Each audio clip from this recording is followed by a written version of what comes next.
ஏற்பட்ட படகு விபத்தில் தமிழகத்தை சேர்ந்த 5 பேர் உயிரிழந்தது சோகத்தை ஏற்படுத்தியுள்ளது. மத்திய பிரதேச மாநிலம் ஜபல்பூர் மாவட்டத்தில் உள்ள பார்க்கி அணையில் 40 பேர் கொண்ட குழுவினர் படகு பயணம் மேற்கொண்டனர்.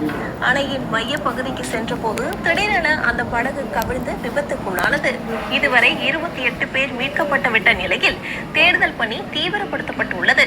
இந்த சம்பவத்தில் உயிரிழந்த 9 பேரில் 5 பேர் தமிழ்நாட்டை சேர்ந்தவர்கள் என்ற தகவல் கிடைத்துள்ளது.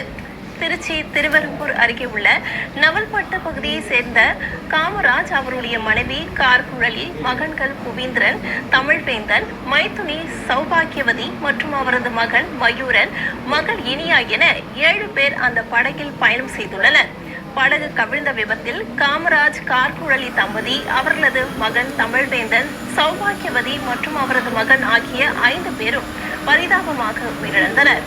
ஒரே குடும்பத்தை சேர்ந்தவர்கள் உயிரிழப்பு உறவினர்கள் இடையே சோகத்தை ஏற்படுத்தியுள்ளது.